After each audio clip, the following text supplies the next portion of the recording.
সব latest update পেতে subscribe করুন আমাদের চ্যানেলে আর বেল আইকনে ক্লিক করতে ভুলবেন না।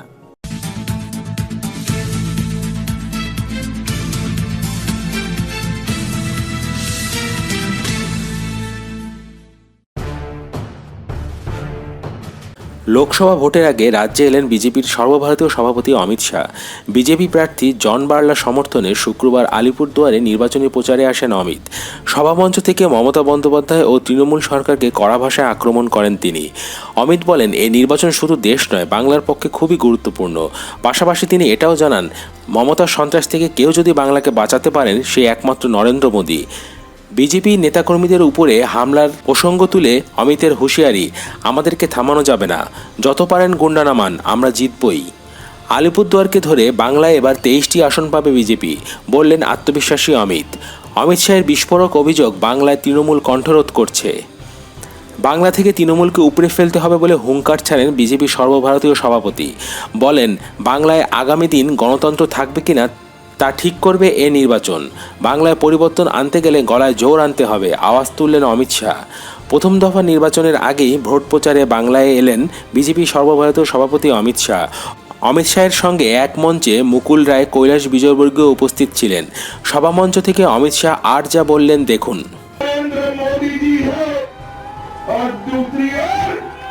राहुल बाबा, ममता दीदी, अखिलेश यादव, मायावती, गठबंधन। मुझे बताओ, अलीपुरद्वार वालों, अलीपुरद्वार मोदी जी के साथ है या ममता दीदी के साथ है? जोर से बोलो, ममता दीदी के पहले कानों तक आवाज जानी चाहिए। मैं फिर से पूछता हूं, बंगाल वाले वादे के पक्के होते हैं, उत्तर बंग वाले मुझे जवाब दे, अलीपुरद्वार मोदी जी के साथ है या ममता के साथ है? फिर से बोलो, किसके साथ है? और एक बार बोलो, किसके साथ है? पूरे बंगाल में यही स्थिति है। हावड़ा जाओ या अलीपुरद्वार जाओ, इस बार तृणमूल कांग्रेस का हारना निश्चित है मित्रों, निश्चित।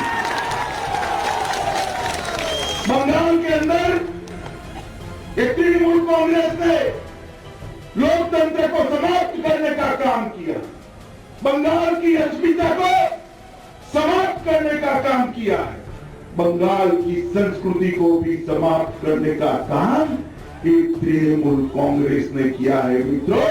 तृणमूल कांग्रेस को जमीन के अंदर से मूल समेत उखाड़ कर फेंकने का एक मौका आया है। और मुझे भरोसा है, बंगाल की जनता पर तृणमूल कांग्रेस के अत्याचार जिस प्रकार से बढ़े हैं, यहाँ पर बंगाल की जनता बड़ा फैसला लेने जा रही है। मैं जहां पर भी जाता हूं, मद्रास जाता हूं, मुंबई जाता हूं, दिल्ली जाता हूं, गुजरात जाता हूं, नॉर्थ ईस्ट जाता हूं, मुझे सब लोग ये पूछते हैं कि बंगाल में क्या होने वाला है। और मैं धड़ल्ले से आप पर भरोसा कर कर कहता हूं, बंगाल में इस बार 23 सीटें भारतीय जनता पार्टी जीतने जा रही है।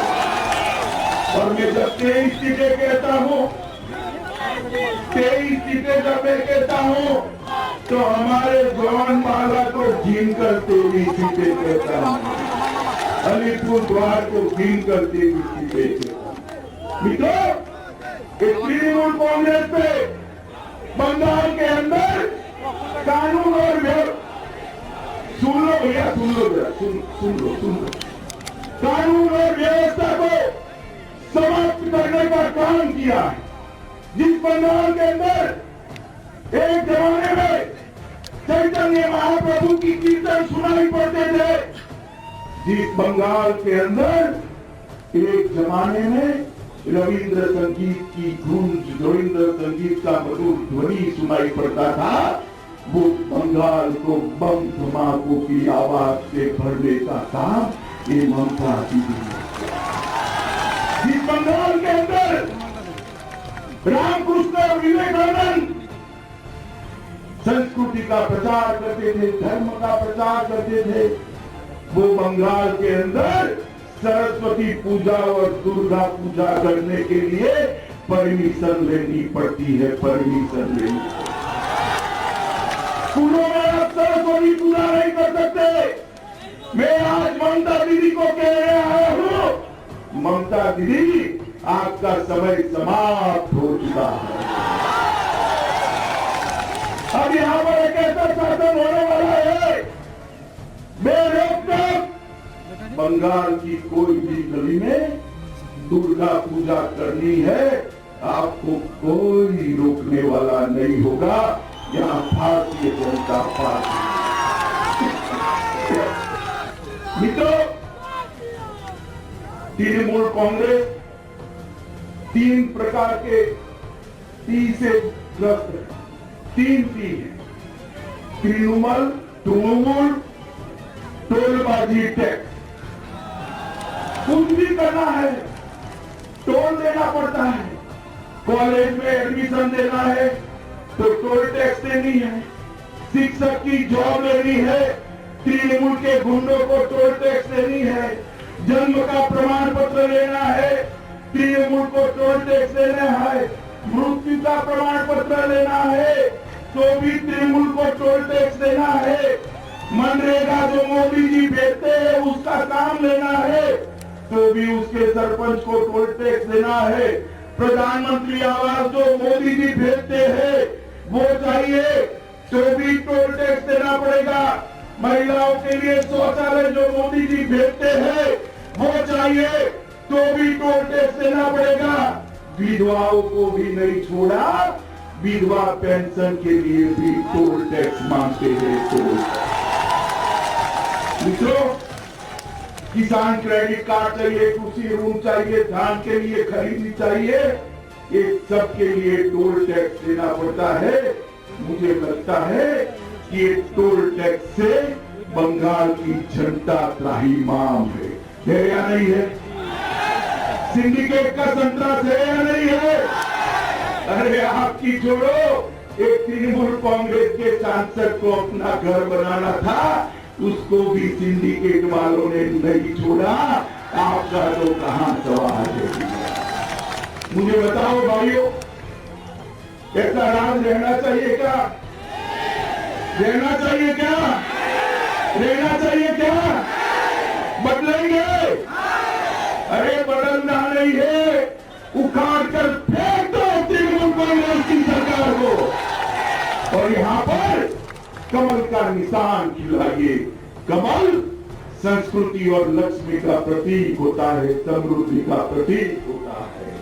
मित्रों, माँ, माटी और मानुष, ये नारा दिया था ना दीदी ने, जरा जोर से बोलो, दिया था ना? कम्युनिस्टों से बचने के लिए दीदी को लाए थे। आज सबको लगता है कम्युनिस्ट तो अच्छे थे, अच्छे थे। दीदी ने इस तरह से चला है। माँ, मानुष और माटी का क्या हुआ? माँ में से ममता चली गई। मैं फिर से बोलता हूँ, सुनिएगा, माँ में से ममता चली गई, माटी घुसपैठियों को दे दी और मानुष से हिंसा और संतरास से त्रस्त कर मौत के घाट उतारने का काम एक तृणमूल कांग्रेस की। माँ, मानुष और माटी का नारा बिल्कुल आज बंगाल की जनता को याद रखने की जरूरत है। जो नारा लेकर आए थे वो नारों में कुछ नहीं हुआ। मित्रों, किस प्रकार से सरकार चल रही, हम हर धर्म को समान रूप से देखने वाले लोग हैं। ये बंगाल की परंपरा है, भारत की परंपरा है। मगर ममता दीदी इमामों को मासिक भत्ता देती है। मुझे तकलीफ नहीं है, इमामों को मासिक भत्ता दो, जितना देना है उतना दो, मगर साथ में पुजारियों को देना चाहिए, नहीं देना चाहिए? जरा जोर से वो देना चाहिए, नहीं देना चाहिए? वहां उनको साफ सुन जाता है। सिर्फ इमामों को मासिक भत्ता देगी। उर्दू स्कूलों के अंदर उर्दू भाषा को थोपने का काम। बंगाली संस्कृति की बात करने वाली ममता दीदी, जहां एक भी उर्दू बच्चा नहीं है वहां उर्दू शिक्षकों की भर्ती कर रही है। इस्लामपुर के अंदर इसका विरोध हुआ। हमारे दो युवा कार्यकर्ता राजेश सरकार और तापस बर्मन, उन्होंने विरोध किया, हमें बंगाली में पढ़ना है, हमारे बच्चों को बंगाली पढ़ाइए, क्यों उर्दू शिक्षक भेजती हो? तो दोनों को दिन दहाड़े गोली मारने का काम ये ममता बनर्जी की सरकार ने। मित्रों, क्या दोष था राजेश सरकार और तापस बर्मन का? इतना ही दोष था कि वो बंगाली भाषा में अपने गांव को बच्चों को पढ़ाना चाहते थे। मित्रों, इस तरह का शासन रहने देना चाहिए क्या? मैं आपको बताता हूं, ममता दीदी के संतरास से बंगाल की जनता को एक ही व्यक्ति बचा सकता है। कौन बचा सकता है? जोर से बोलो, कौन बचा सकता है? और जोर से बोलो, कौन बचा सकता है? नरेंद्र मोदी ही बंगाल की जनता को इस ममता दीदी के त्रास से बचा सकते हैं। मित्रों, अभी अभी हमने देखा कि मजे का है, तुष्टीकरण की भी कोई हद हो। मदरसों का बजट उन्होंने कर दिया 4000 करोड़। कितना किया भाई बताओ? मुझे कोई आपत्ति नहीं है, ममता दीदी मदरसों को जितना बजट देना है वो तो देना चाहिए, मुझे कोई तकलीफ नहीं है। मगर पूरे बंगाल का हायर एजुकेशन का बजट 4000 करोड़ से कम है।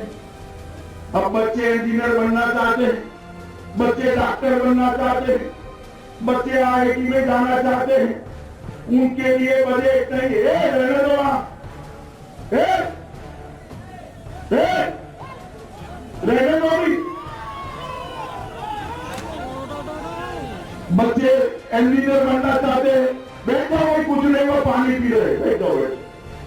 बच्चे इंजीनियर बनना चाहते, डॉक्टर बनना चाहते, उनके लिए ममता जी के पास बजट नहीं है। मदरसा को 4000 करोड़ रुपया दिया है। मित्रों, मैं आपको कहना चाहता हूं, एक बार मोदी जी को फिर से बंगाल से बहुमत के साथ प्रधानमंत्री बनाओ। यहाँ पर डॉक्टर और इंजीनियर बनने वाली कॉलेज डालने का काम नरेंद्र मोदी कर सकते हैं। तो नरेंद्र मोदी, मित्रों, यहाँ पर अभी अभी पंचायत के चुनाव हुए, उत्तर बंग से ज्यादा इसको कौन जानता? पंचायत चुनाव के अंदर बंगाल की जनता ममता दीदी के खिलाफ, ममता दी गुस्सा हो गई। क्यों भाई? जनता को वोट देने का अधिकार नहीं है। आप लोगों को वोट देने का अधिकार है या नहीं है? जोर से बोलो, है या नहीं है? आप जिसको चाहो उसको वोट दे सकते हो, नहीं दे सकते हो? भाजपा को वोट देना गुनाह है। पूरे बंगाल के अंदर 37% लोगों को वोट ही नहीं देने दिया और भारतीय जनता पार्टी के 80 कार्यकर्ताओं को मौत के घाट उतार दिया। मित्रों, पूरे हिंदुस्तान में ऐसी राजनीति किसी भी नहीं देखी। 80 कार्यकर्ताओं को मौत के घाट उतारा है। ममता दीदी कान खोलकर सुन लो। आप अगर सोचती हो कि भाजपा कार्यकर्ताओं की हत्या कराकर भाजपा को रोक पाओगी, तो मैं आपको बताने आया हूं, जितने गुंडे उतार लो, इस बार तृणमूल कांग्रेस हारने वाली है। इस बार जनता जागी, जनता अपने अधिकार के लिए संघर्ष कर रही है और जनता यहाँ परिवर्तन करने जा रही है। हम यात्रा लेकर निकलते, लोकतंत्र की यात्रा, प्रतिबंध लगा दिया। मेरे हेलीकॉप्टर को परमिशन नहीं दी, राजनाथ सिंह के हेलीकॉप्टर को परमिशन नहीं दी, योगी आदित्यनाथ के हेलीकॉप्टर को परमिशन नहीं दी। अरे हमारे मुंह बंद कर कैसे करोगी ममता जी? कितनों के मुंह बंद करोगी? एक अमित शाह का तो मुंह बंद कर सकती हो, ये हजारे मेरी माताएं बहनें दीदी बैठी है, उनका कहां से मुंह बंद करोगी आप? उनका कहां? ये युवा मेरे सामने खड़ा है, ये बुजुर्ग मेरे सामने खड़े हैं, उनका मुंह कहां से बंद करोगी ममता जी? आप समझ लो आपका समय समाप्त। और मित्रों, भाजपा की यात्रा नहीं निकाल दी, ठीक है, हम आपके पास आ गए, कैसे रोक पाएंगे? गांव गांव भारतीय जनता पार्टी का कार्यकर्ता जाए, तृणमूल कांग्रेस के गुंडों से डरने की जरूरत नहीं है। आप नरेंद्र मोदी के कार्यकर्ता हो, गौरव के साथ बंगाल की जनता के अंदर परिवर्तन का संदेश लेकर जाइए। मुझे यहाँ के सारे कार्यकर्ता कहते हैं कि ममता जी बूथ लूट जाती है, गांव वालों को वोट नहीं डालने देती है। मैंने उनको बताया है वो जमाने चले गए जब कम्युनिस्ट और तृणमूल कांग्रेस वोट नहीं डालने देती है। इस बार भारतीय जनता पार्टी के कार्यकर्ताओं की फौज लोकतंत्र के प्रहरी के नाते वक्त चुनाव हो, इसके लिए अपनी जान की बाजी लगा देगा, मगर हम चुनाव को अच्छा करें। चुनाव आयोग ने भी, मैं चुनाव आयोग की प्रशंसा करना चाहता हूं, पैरामिलिट्री फोर्स इसका जाल बिछाया है और जिस प्रकार से फ्री एंड फेयर इलेक्शन के लिए चुनाव आयोग आगे बढ़ रहा है, मेरा चुनाव आयोग से भी निवेदन है कि बंगाल की जनता मुक्त रूप से अपना अधिकार, मताधिकार का उपयोग कर पाए, इस प्रकार की व्यवस्थाएं करनी चाहिए। मित्रों, ममता दीदी को लगता है कि उनकी नैया घुसपैठिए पार है,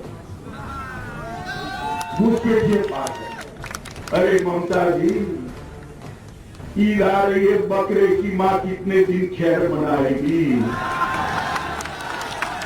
बकरे की मां खैर बना सकती है क्या? मना सकती है? नरेंद्र मोदी की सरकार फिर से आने वाली है। बंगाल के अंदर हम एनआरसी लेकर आएंगे और एक एक घुसपैठियों को चुन चुन कर निकालने का काम भारतीय जनता पार्टी की सरकार करेगी। और शरणार्थियों को डरा नहीं, शरणार्थियों को कहते हैं कि एनआरसी आएगा तो आपको जाना पड़ेगा। मैं सारे शरणार्थियों को आश्वस्त करने आया हूं, सिटीजनशिप अमेंडमेंट बिल हमारा कमिटमेंट है। सिख, बौद्ध और हिंदू शरणार्थियों को देश छोड़ने की कोई जरूरत नहीं है, उनको सम्मान के साथ यहाँ रहने का अधिकार हम देने वाले हैं, सम्मान के साथ। और ममता दीदी, आप में जितनी ताकत है इतनी लगा दीजिए, शरणार्थियों को हिंदुस्तान से निकालने की किसी को हिम्मत नहीं है, वो भारत का अभिन्न अंग है। मित्रों, गौ तस्करी से माध्यम से तृणमूल के गुंडे अपना घर भर रहे। एक और वो गौ तस्करी करते हैं, भ्रष्टाचार करते हैं, टोल टैक्स करते हैं, दूसरी ओर नरेंद्र मोदी जी विकास। मित्रों, नरेंद्र मोदी जी की योजना लेकर आए आयुष्मान भारत की योजना।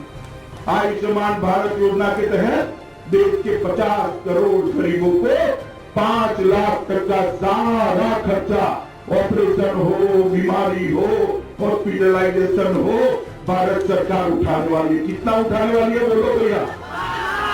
अच्छा लगा ना आपको? अच्छा लगा ना? मगर आपको नहीं मिलने वाला है, क्योंकि बीच में ममता दीदी आती है, वो आपके पास पहुंचने ही नहीं देगी। ममता को नहीं बदलोगे तब तक आयुष्मान भारत योजना बंगाल के गरीबों तक नहीं पहुंचने वाली। मोदी जी ने देश भर में 8 करोड़ शौचालय बनाए, 7 करोड़ महिलाओं को गैस का सिलेंडर दिया, 2.5 करोड़ लोगों को घर दिया, 2.5 करोड़ लोगों के घर में बिजली पहुंचाई, माताओं को टीका लगाने का काम किया। ममता दीदी, आपने गरीबों के लिए क्या करा बताओ तो? हिसाब मांगना चाहिए नहीं मांगना चाहिए? मांगना चाहिए नहीं मांगना चाहिए? वो हिसाब किताब लेकर अलीपुरद्वार की जनता के सामने आइए तो मालूम पड़ेगा कि आपने यहाँ गुनाह फैलाने के अलावा कुछ नहीं किया। अभी अभी राहुल बाबा भी घूमने लगे। अरे क्यों हंस रहे हो भाई? कांग्रेस के बड़े नेता हैं, अभी अभी घूम रहे हैं और जोर जोर से बोलते हैं, मोदी जी बताइए आपने 5 साल में क्या किया? अरे राहुल बाबा, आप हमें सवाल पूछिए और 5 साल का हिसाब मांग रहे हो। राहुल बाबा, हमें हिसाब आपको देने की जरूरत नहीं है, मगर अलीपुरद्वार की जनता है ना, ये हमारी माई बाप है, उसको हिसाब देने में आया हूँ। ये बंगाल की जनता को मैं हिसाब देने आया हूँ। ममता दीदी कान खोल कर सुन ले, ये यूपीए की सरकार थी, कांग्रेस की सरकार थी, छोटे मनमोहन की सरकार थी, ममता के समर्थन से सरकार चल रही थी। उसने बंगाल के विकास के लिए 5 साल में कितना रुपया दिया था? 1,32,000 करोड़। जरा जोर से बोलो, कितना? और नरेंद्र मोदी जी ने भेजा है 5 साल में कि 4,24,900 करोड़ रुपया। 4 लाख करोड़। अरे ताली मत बजाओ, आप तक पहुंचा है क्या? पहुंचा है? पहुंचा है? माताएं बताए, दीदी बताए, पहुंचा है? कैसे पहुंचेंगे? बीच में तृणमूल के गुंडे हैं, सारे पैसे चाव कर लाते। मोदी जी विकास का जो फंड भेजते हैं वो भ्रष्टाचार की भेंट चढ़ता है। देश भर में मोदी जी विकास का रास्ता प्रशस्त किए हुए हैं, मगर बंगाल है जहां विकास पहुंचता नहीं है। एक बार एक तृणमूल कांग्रेस को इस बार सबक सिखा दीजिए मित्रों, बंगाल के अंदर भी विकास के सारे रास्ते खुल जाएंगे। मोदी जी बंगाल को देश का नंबर 1 राज्य बनाएंगे। अभी अभी हम लोगों पर ममता दीदी बड़ी गुस्सा हो गई, नाराज धूप में जैसे आदमी लाल लाल हो जाता है ना, ऐसे लाल घूम चेहरा पर घूमती है, जोर जोर से बोलती है, बड़ी गुस्सा हो गई। मुझे लगा क्या हुआ है। बाद में पत्रकारों ने कहा मोदी जी ने पाकिस्तान के घर में घुसकर आतंकवादियों पर एयर स्ट्राइक करी, इसलिए। तो मैंने कहा कि भाई इसमें तो पाकिस्तान को गुस्सा आना चाहिए, पाकिस्तान चुप बैठा है, ये ममता दीदी क्यों चुप करे? तो उन्होंने कहा उनकी वोट बैंक है, वोट बैंक को खुश कर रही है।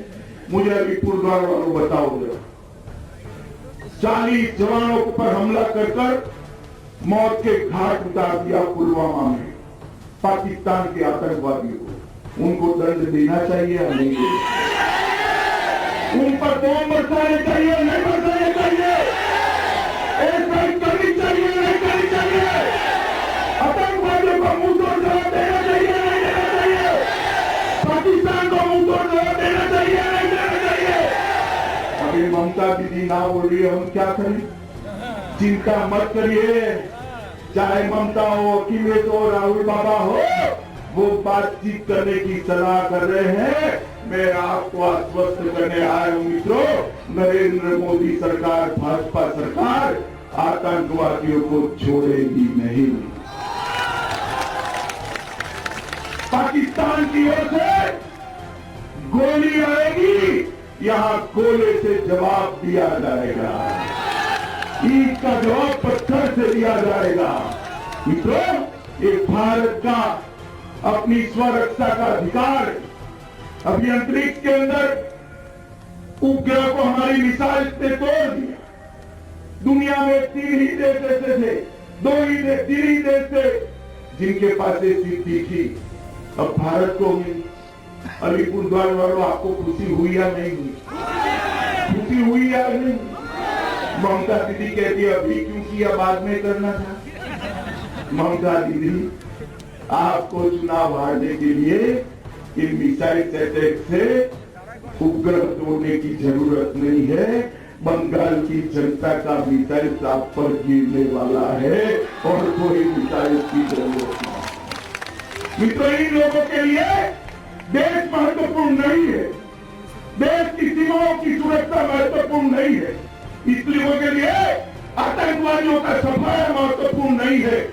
इन्होंने जो पाल कर रखे हैं वो घुसपैठिए उनके लिए महत्वपूर्ण है, घुसपैठिए के बहुत महत्वपूर्ण। और हम वोट बैंक की राजनीति नहीं करते। मुझे कोई डर नहीं है कहने में, आप एक बार फिर भाजपा सरकार बना दो, बंगाल से 23 सीट जिताकर मोदी की झोली में 23 कमल भेज दो, हमारे जॉन को भेज दो। मैं बताता हूँ एक एक घुसपैठिए को बंगाल से चुन चुन कर निकालने का काम आज भारतीय जनता पार्टी की सरकार है। तो नरेंद्र मोदी जी ने विश्व के अंदर देश का सम्मान बढ़ाने का काम किया है। विश्व की 6 नंबर की अर्थव्यवस्था देश को बनाने का काम किया है। युवा को, महिला को, दलित को, आदिवासियों को, सबको आगे बढ़ाने का काम किया है। और ममता जी क्या करती है? ममता जी क्या करती है? अत्याचार करने का काम किया। ये गोरखालैंड के हमारे लोग, गोरखा भाई, हमारे गोरखा, देश के लिए खून बहाने वाला गोरखा, देश के लिए दुश्मनों के सामने फिर जाने वाला गोरखा, ये सारे गोरखाओं पर अत्याचार करने का काम ममता दीदी ने किया है मित्रों।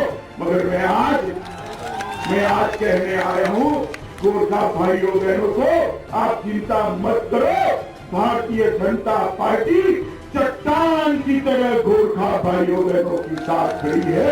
आपको चिंता करने की आज के मुसीबत के दिन समाप्त हो गया। दार्जिलिंग के अंदर, पूरे उत्तर बंग के अंदर देश पर गोरखाओं पर जो न्याय किया है, वो न्याय अब आगे ममता नहीं कर सकती, क्योंकि ममता का ही समय खत्म हो गया है। मुझे आप बताओ, कोई भी व्यक्ति हो, उसको मजबूत सरकार चाहिए या मजबूर सरकार चाहिए? जरा जोर से बोलो, मजबूत चाहिए या मजबूर चाहिए? और जोर से बोलो, मजबूत चाहिए या मजबूर चाहिए? और जोर से बोलो, मजबूत चाहिए या मजबूर चाहिए? ये ममता दीदी को मजबूर सरकार चाहिए, देनी चाहिए क्या? मैं बंगाल की जनता को दोनों हाथ जोड़कर निवेदन करने आया हूँ, मजबूत सरकार देश को एक ही व्यक्ति दे सकता है, मेरे और आपके नेता नरेंद्र मोदी जी मजबूत सरकार। मित्रों, मोदी जी 24 घंटे में 18 घंटे काम करने वाला प्रधानमंत्री, चीन की आंख में आंख डालकर डोकलाम पर चीन को रोकने वाला प्रधानमंत्री नरेंद्र मोदी, आतंकवादियों को मुंह तोड़ जवाब देने वाला प्रधानमंत्री नरेंद्र मोदी है, पाकिस्तान को मुंह तोड़ जवाब देने वाला प्रधानमंत्री नरेंद्र मोदी है, 50 करोड़ गरीबों का कल्याण करने वाला प्रधानमंत्री नरेंद्र मोदी है, देश का गौरव आसमान तक ऊंचा ले जाने वाला प्रधानमंत्री नरेंद्र मोदी है। तो आप बताओ अलीपुर द्वार वालों, मोदी को वोट दोगे क्या? जोर से बोलो, दोगे? क्या निशान है नरेंद्र मोदी का? जोर से बोलो, क्या है? कमल के फूल पर बटन दबाएंगे क्या? तृणमूल के गुंडों से डरेंगे क्या? भाजपा को जिताएंगे क्या? हमारे भाई जॉन को जिताएंगे क्या? पूर्ण बहुमत की सरकार बनाएंगे क्या? बंगाल में 23 सीटें लाएंगे क्या? मोदी जी को फिर से प्रधानमंत्री बनाएंगे क्या? तो मेरे साथ दोनों हाथ उठाइए। मैं बोलूंगा फिर एक बार, आप बोलोगे मोदी सरकार। मैं फिर से कहता हूं, मैं बोलूंगा फिर एक बार, आप बोलोगे